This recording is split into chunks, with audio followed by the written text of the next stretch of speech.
And welcome to another penetrating edition of Ben's Junk, the home of the unintentionally dirty intro. And what we've got here today is a Sparkomatic stereo cassette adaptor, as opposed to adapter. I didn't know there was a difference. And this, I think, is from about 1983. There's a barcode on the side of the box, and I believe the barcode was introduced around 81 or so. So by the time it was phased in and everything, I'm guessing about 83. And somebody bought this at Kmart for the price of 1997. So let me get these tapes out of the way. And let's pop her open. This is actually in very good condition, all original packaging, original styrofoam, original manual, which I just lost. It's no big loss. It's a pretty useless manual. Came in its own little plasticky, leathery slipcase. And here is the actual unit. Now, there's no battery for this. It runs on an electric exchange between the 8-track deck and this. So, presumably, something in here. And I have cleaned this, I've demagnetized this, and I've also pre-tested this. And I'm going to say right now that it doesn't really work. I lost a perfectly good Creedence Clearwater Revival cassette to this stupid thing.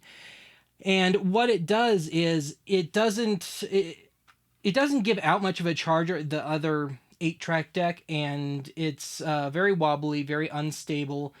And because of that, at least I think, things just start going haywire, and it's not aligned at all. There's nothing to hold the tape in place, if I can get this little thing out of the way. So tape slips and it winds around and it eats tapes. It's really bad. And it's got 3 settings: fast forward, stop, and play. And everything lights up all nice and pretty when you've got it in your 8-track deck. Now, I do have a means of testing this without destroying anything. And when I first got this, I posted a picture of this on the Facebook page. And somebody said I should try and hook up an MP3 player to it. And I was going to try that anyway, but as it turns out, it's really the only safe way to use this thing. So let's head over to the 8-track deck and give this thing a shot. Huh? So I want to point out here before we even get started, this particular unit, when I have it in tape mode, it has a ground hum issue. And usually it mellows out when I pop a tape in there.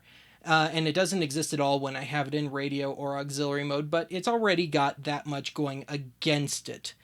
So what I've got is my little doohickey here, and I've got a Discman cassette adapter in it. And the reason for that is, and why I have one so handy, is until very recently I was driving a car that only had a cassette player in it. So if I wanted MP3 or CD or whatever, I had to use one of these bad boys. Now, as I mentioned earlier, this will light up when I pop it in, and this likes to chew on the cord, I found in pre-testing, so I've tried to tape it down as best as I could, and I'm sure this tape will get completely destroyed when I pop it back out. But the signal is very weak on this. I'm going to have my MP3 player just cranking, and it's going to get worse. The humming issue is going to get worse. In fact, let's just start with that. Let's pop this sucker in.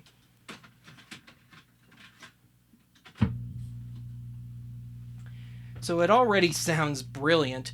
And in playing with this earlier, I found that when I have it on program 3, the unit, that's where I get as close to a decent signal as possible. And there's 3 settings on that: stop, fast forward, and play, and they all get some signal passing through, but of course play gets you the best. So, got my MP3 player here, my trusty old MP3 iPod Classic, and I've got, since I can't go backwards to vinyl, I really don't have any means of doing that right now. I figured we'd do something mastered from vinyl at least, and something pretty infamous in archive lore. The archive record ripoffs series, You're So Vain. Remember that one? Yeah. Well, it's time to fall in love with it again.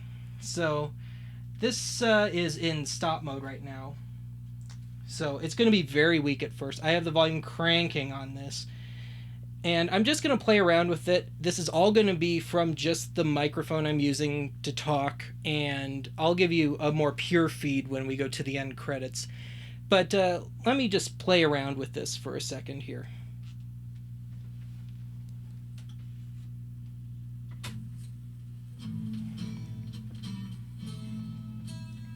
So it's got the rumbling, and it has kind of a clipped frequency response. It doesn't seem to like low or high end. It's all kind of right in the middle, kind of like an expanded AM radio sort of thing. So let me just flip through this and let you pick out the quirks of the sound. Fast forward. Stop. Play.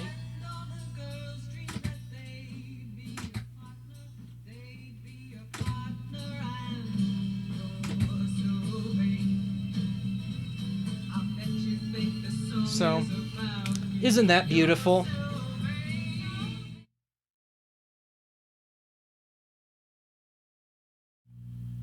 So in the name of due diligence here, I want to test something from a well-mastered CD, a fairly well-mastered one, and one hopefully obscure enough that YouTube won't have any heartburn about it. So if you want to know the name of the song and stuff, watch the end credits. So let's just take a little crack at a fairly well-mastered CD. And let's see if I can't fast forward a bit to full band.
And as I thought it would, it chewed up the tape.